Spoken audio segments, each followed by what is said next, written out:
Alléluia. Ok, bien-aimés dans le Seigneur, que la paix et la grâce de notre Seigneur Jésus-Christ de Nazareth soit avec vous.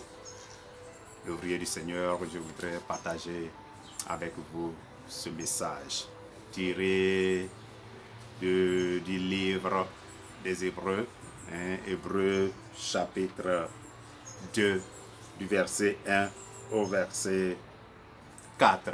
Je voudrais partager ce test avec vous. C'est un test assez riche pour nous. Donc, je voudrais que vous suivez ce message avec moi, bien-aimés de YouTube, bien-aimés de Facebook. Que Dieu vous bénisse. Alléluia. C'est un petit message de quelques minutes que je voudrais partager avec vous. Je lis ce texte assez intéressant que l'auteur nous écrit ici. Il écrit ceci, voilà. C'est pourquoi nous devons prêter et ne plus vivre attention à ce que nous avons entendu, de peur d'aller à la dérive. Car si la parole prononcée par des anges a eu son effet, et si toute transgression et toute désobéissance ont reçu une juste rétribution, comment échapperons-nous si nous négligeons un si grand salut? Comment échapperons-nous si nous négligeons un si grand salut? Alléluia. Ce salut, annoncé à l'origine par le Seigneur, nous a été confirmé par ceux qui l'ont entendu. Dieu, appuyant leur témoignage par des signes, des prodiges, des miracles variés et par des communications du Saint-Esprit selon sa volonté. Voici un texte assez riche que, bien aimé, je voudrais que nous explorons un peu les richesses qu'on trouve dans ce texte. Ici, je voudrais vous parler ce soir de la négligence. De la négligence de certains croyants, des hommes même en général, et en particulier de certains croyants, de certains chrétiens dans l'église du Seigneur. Alléluia. De la négligence. Et dit dans le verset 3, comment échapperons-nous si nous négligeons un si grand salut? Alléluia. Qu'est-ce que la négligence, bien-aimé? La négligence, c'est une forme passive d'abus et de mauvais traitement. Quand je dis, mais écoutez, mon frère, cette voiture que tu as achetée cette année, regarde comment elle est devenue. Tu la négliges, c'est-à-dire que tu fais un mauvais traitement à cette chose-là. Cette chemise que tu as achetée il y a seulement un mois, regarde comment c'est devenu. C'est-à-dire que cette chemise est l'objet d'un mauvais traitement de ta part. La négligence, donc, c'est un mauvais traitement. Négliger quelque chose, quand on dit négliger quelque chose, cela signifie que tu ne te soucies pas. C'est ne pas s'en soucier. Ne pas accorder d'importance. Ne pas s'occuper de cela. C'est cela la négligence. Et la négligence, bien aimée, cela entraîne les croyants, les chrétiens dans l'égarement. La négligence nous amène dans l'égarement. C'est pourquoi je voudrais partager ce texte assez riche avec nous. Dans ce texte que nous venons de lire, Hébreux 2, chapitre verset 1 au verset 4, bien aimé, il s'agit de la négligence de quelque chose de particulier. La négligence du salut.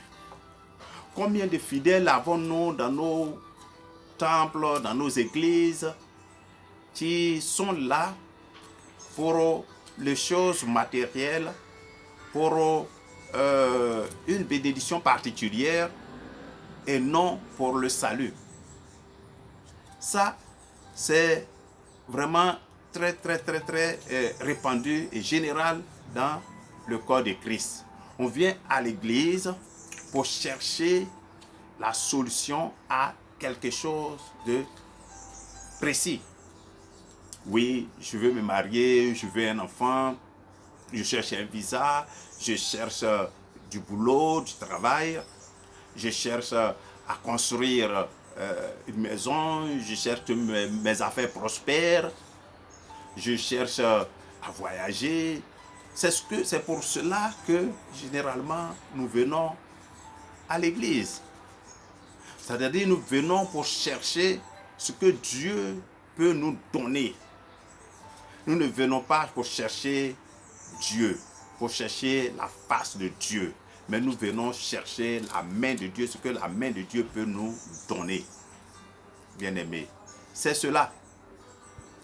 Et donc, l'auteur de ce texte pose vraiment une question assez pertinente. Comment échapperons-nous si nous négligeons un si grand salut? Ce salut annoncé à l'origine par le Seigneur lui-même. Et après cela a été relayé, a été confirmé par ceux qui l'ont entendu, c'est-à-dire les apôtres qui étaient autour de lui. Et après les apôtres, les pères apostoliques, ensuite les pères de l'Église, ensuite jusqu'à ce que notre génération maintenant. Non, c'est ce salut-là qui a été transmis. Mais généralement, donc nous sommes venus dans le Seigneur pour ce salut-là. Mais généralement, nous ignorons cela, ou nous négligeons cela, nous connaissons, mais nous négligeons cela et nous cherchons les choses matérielles juste pour des choses périssables. Alléluia. C'est pourquoi je voudrais faire ce message avec vous. Donc, bien-aimés, les hommes en général négligent le salut. Les hommes en général négligent le salut et particulièrement aussi les chrétiens, même dans l'église, négligent le salut. Et la question, pourquoi? Pourquoi est-ce que les hommes négligent le salut? Pourquoi est-ce que les hommes cherchent seulement ce que Dieu peut leur donner, mais pas Dieu lui-même, pas le salut lui-même? La finalité de notre engagement dans le Seigneur. Pourquoi est-ce que nous sommes venus à l'église? Alléluia. Alléluia. C'est ça. C'est la finalité, le salut. Alléluia. Et pourtant, on néglige cela et on cherche les biens matériels, ça et là. Bien aimé, en 5 points, très rapidement, je vais vous donner pourquoi est-ce que c'est comme ça. Pourquoi est-ce que les gens négligent le salut. Alléluia. En 5 petits points rapidement et puis on a fini. Alléluia. Donc, je prends Ézéchiel 33, verset 9. Ézéchiel 33, verset 9, c'est le premier point. Il s'agit de l'impénitence. Alléluia. Qu'est-ce qui cause qu'est-ce qui cause la négligence chez les chrétiens? Qu'est-ce qui cause la négligence chez les hommes en général? C'est l'impénitence. Et nous lisons Ézéchiel 33, verset 9. Il dit, mais si toi, tu avertis le méchant pour le détourner de sa conduite, et qu'il ne se détourne pas de sa conduite, il mourra dans son injustice, et toi, tu sauveras ta vie. Alléluia. Il y a des gens qui savent bien, clair, qu'ils sont dans un faux chemin, mais tu peux leur annoncer l'évangile, tu peux leur dire, ah mon frère ou ma soeur, tu es à l'église, ce n'est pas comme ça que ça doit se passer. Voici les messages, l'enseignement de Christ par rapport à notre vie sur terre et par rapport à notre vie future. Mais il refuse cela et il continue dans sa voie, ce qu'on appelle l'impénitence, persévérer dans l'erreur, dans sa voie. Et la Bible dit, si tu avertis celui-là et qu'il continue, alors toi tu sauves ta vie et lui il mourra dans son péché. Il mourra dans son injustice. Donc ça, c'est le premier point, l'impénitence. Le deuxième point que je voudrais partager avec vous, c'est lorsqu'on est trop absorbé dans les affaires de ce monde, les affaires du monde. Ce qui cause la négligence, pour qu'on néglige les choses de Dieu, pour qu'on néglige la doctrine de Christ, pour qu'on néglige l'enseignement de Christ, c'est parce que nous sommes souvent trop engagés dans les affaires du monde et nous sommes absorbés. Nous avons un exemple dans le livre de Luc au chapitre 14, verset 18, et c'est écrit « Mais tous unanimes se mirent à s'excuser. Le premier lui dit, j'ai acheté un champ et je suis contraint d'aller le voir. Tiens-moi, je te prie pour excuser. Ici, il s'agit d'un homme qui a donné un festin, qui a invité des gens pour venir manger, pour venir participer à ce festin avec lui. Il a invité plusieurs personnes et lorsque l'heure est arrivée, il a envoyé ses serviteurs pour aller chercher ces invités-là. Alors chacun a commencé à s'excuser. Le premier dit que lui, il a acheté un terrain, qu'il doit aller voir ce terrain-là. Et donc, il ne peut pas, il ne peut pas être au rendez-vous, il ne peut pas venir au festin que le monsieur a donné. Oh, ce n'est pas une raison valable. Alléluia. Personne ne peut acheter un terrain sans l'avoir vu. Si tu as acheté le terrain, c'est-à-dire que tu allais déjà vérifier, voir tout avant de l'acheter. Pourquoi alors prendre prétexte que tu as acheté un terrain, tu vas aller le voir? C'est pourquoi tu ne peux pas répondre à ce rendez-vous important que ce monsieur t'a donné. C'est un argument qui ne tient pas. Et si vous lisez la suite, tous les autres invités ont donné des raisons farfelues pour ne pas répondre à cela. Parce que quoi? Ils sont absorbés, dans les affaires du monde. Les affaires du monde nous empêchent d'accorder vraiment de l'importance à l'œuvre de Dieu, à l'enseignement de Christ, à la doctrine de Christ et de marcher selon cette doctrine-là. Parce que nous sommes absorbés par le monde, nous sommes absorbés par les choses de ce monde. Alléluia. Sois salué, le prophète Bro Daniel depuis Togo. Que Dieu te bénisse. Alléluia. Que Dieu te bénisse. Sois salué, Rosa depuis Côte d'Ivoire. Que Dieu te bénisse. Donc, le deuxième point, c'est cela.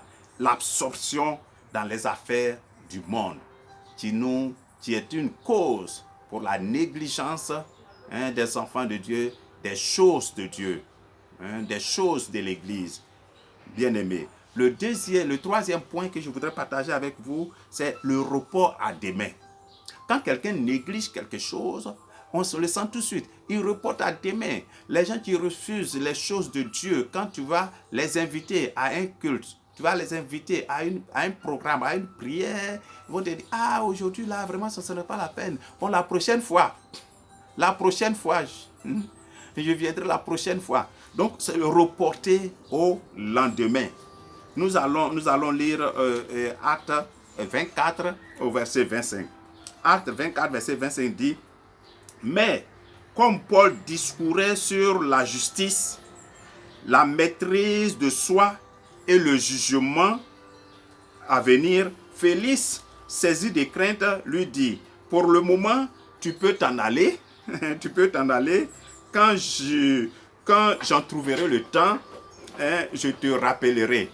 Paul était en face de Félix pour lui annoncer l'évangile, pour lui annoncer la parole de Dieu. Alors il a commencé par lui annoncer le jugement, la justice, la maîtrise de soi, le jugement à venir. Alors Félix, pris de panique, il dit, ah, mon frère, arrête là. Pour aujourd'hui, c'est bon. Si il faut partir, il faut t'en aller. Si j'ai le temps, je te ferai venir. Alléluia. Donc, il reporte cela. Il reporte l'occasion que l'apôtre Paul a de lui annoncer la parole qui guérit, la parole qui transforme, la parole qui bénit. Et il reporte cela. Et vous voyez, tous ceux qui sont dans l'égarement, parce que comme je l'ai dit au début, l'égarement, la négligence égare les chrétiens. Tous ceux qui sont dans l'égarement, ce sont ceux qui négligent les choses de Dieu, qui négligent les programmes de Dieu, qui négligent les enseignements dans l'église, qui négligent tout ce qu'ils entendent à l'église. C'est cela. Donc le report à demain, le report au lendemain, c'est le troisième point.